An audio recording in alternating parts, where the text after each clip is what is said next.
অনেক কষ্ট হয়েছে, বাড়িতে বাড়া পাইনি, নাও পাইনি, চতুর্দিকে পানি উঠেছে, ঘরগুলো পানি উঠছে, থাকার খুব অযোগ হয়ে গেছি। আসসালামু আলাইকুম সুপ্রিয় দর্শক, আজকে আমরা চলে এসেছি দুরমুট ইউনিয়নের শীতানি সরকারি আশ্রয়ন প্রকল্প সহ এর আশেপাশের এলাকার বন্যার সর্বশেষ পরিস্থিতি আপনাদের মাঝে তুলে ধরার জন্যে।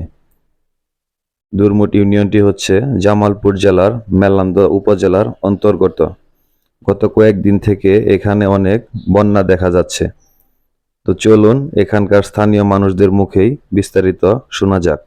এই মুহূর্তে আমরা দেখতে পাচ্ছি একটা ভাই আদর্শ গ্রাম থেকে এদিকে আসছে। আমরা ওনার কাছ থেকে দুটো কথা শুনতে চাই। আসসালামু আলাইকুম। ওয়ালাইকুম আসসালাম।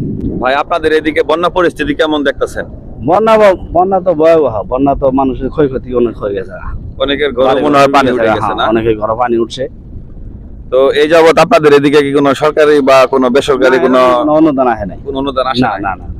তো এই ব্যাপারে আপনি কি যারা সমাজের ধনী মানুষ আছে বা বিত্তবান পয়সাওয়ালা তাদের কিছু বলতে চান? বলতে চাই, দিলে তো গরিব মানুষের জন্য উপকারী হবো, ভালোই হবো। গরিব মানুষ পাশে দাঁড়ালে এসে বন্যার কারণে মানুষের কি পরিমাণ যে সমস্যা হচ্ছে এটা আপনারা স্বচক্ষে না দেখলে বিশ্বাস করবেন না। দেখুন, মানুষ অসহায় খেটে খাওয়া মানুষদের কত কষ্ট হচ্ছে। ভাই, এই দুইটা কথা বলি আপনার সাথে। আপনার বাসা কোথায়? আমার বাসায় এখানেই। তো এই বন্যার কারণে যে আপনারা এইভাবে যাচ্ছেন, আপনাদের কি কষ্ট মনে হচ্ছে? হ্যাঁ, অনেক কষ্ট হয়েছে। বাড়িতে বাড়া পাইনি, নাও পাইনি, নাও জুল খায় টেহান আগে বেশি, তারপর মনে হচ্ছে নাও আহে না।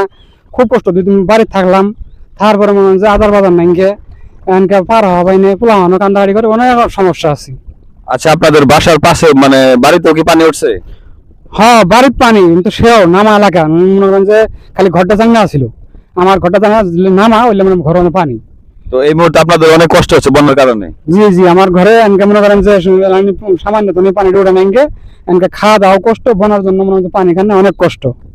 আপনার বন্যার কারণে মনে হয় আপনার কাচ্চারা স্কুলে যেতে পারছে কিনা? জি না, ওই স্কুলেও যেতে পারে না, মনে করেন যে মাদ্রাসাও যেতে পারে না, একেবারে পড়াশোনাও বন্ধ, সব দিকে খাওয়া দাওয়া কষ্ট, খুবই কষ্টই আছি।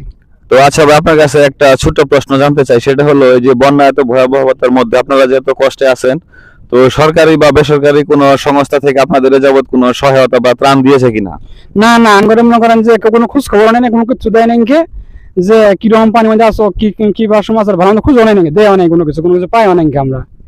আমরা কার কাছে যাবো, কি করবো, ঘটি বই থাই, সময় খাই না, খুব কষ্টই থাকি। তো তার মানে আপনারা এই অসহায়, তো এই মুহূর্তে আপনারা এখন পর্যন্ত কোনো সহায়তা পান না কারোর কাছ থেকে? না না, কোনো মেম্বার চেয়ারম্যান নেতা খেতা কেউ কোনো কিছু দেয় নাই, আমরা পাইনি। আমরা এই যে একবারে গরিব মানুষ, কোন রকম যে কাজ কাম করলে দিন যা চলে পাই, নাহলে তো চলে হয় না। যে ওই বাড়াইছি, গাড়িটা নিয়ে গাড়ি থুই কান্দাত নাও দিয়ে পার হয়ে বাড়াইছি, তারপরে তো যে ভাঙ্গারি পাই না, বন্যা মধ্যে ব্যবসা বাণিজ্য হয় না, কিস্তি এলা আহে, অনেক সমস্যা, খুব কষ্টে আছি।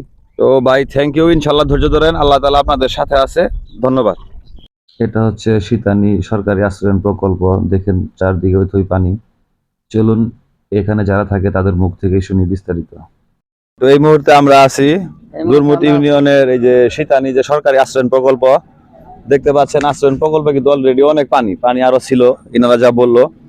তো এই আশ্রয় প্রকল্পের যে সভাপতি, আমি সভাপতি সাহেবের সাথে একটু কথা বলতে চাই। আসসালামু আলাইকুম। ওয়ালাইকুম আসসালাম। আমরা আশ্রয়নের সদস্য, মানে আমি সভাপতি, আশ্রয়ন সভাপতি। 120টা পরিবার নু চতুর্দিকে পানি উঠেছে, ঘরগুলো পানি উঠছে, থাকার খুব অযোগ হয়ে গেছে। এখন পর্যন্ত কোনো কেউ দান করা পান বিতরণ আহেও নাই, করেও নাই। প্রথম আইছে, দয়া করে যদি গরিবের চায় কিছু সাহায্য মাহ্য করে সরকার, মানে নেতারা, ইয়েরা, কোম্পানিদের যে কোনো আমার বাদল ভাই আহে, প্রতি বছরে আয় দেয়। আমার চেয়ারম্যান সাহেব, এটা আমরা সবাই ভালোবাসি। চেয়ারম্যান সাহেব আমার আশ্রয়নের ভালোবাসে। চেয়ারম্যান সবসময় আমার খেয়াল করে, আর প্রতি বছরে আমার পান দিয়ে যায়। এটা কি আমাদের দুরমুট ইউনিয়নের সাবেক সফল চেয়ারম্যান বাদল চেয়ারম্যান সাহেবের কথা বলতেছে? হ্যাঁ, বাদল চেয়ারম্যান সাহেব, সাবল চেয়ারম্যান বাদল চেয়ারম্যান সাহেব সবসময় প্রতি বছরে দেয়, আর আমরা আশ্রয় খুব ভালোবাসে। বাদল চেয়ারম্যান সাহেব গত বছর আপনাদের এখানে ত্রাণ দিয়ে গেছে? হ্যাঁ, পান দিয়ে গেছে।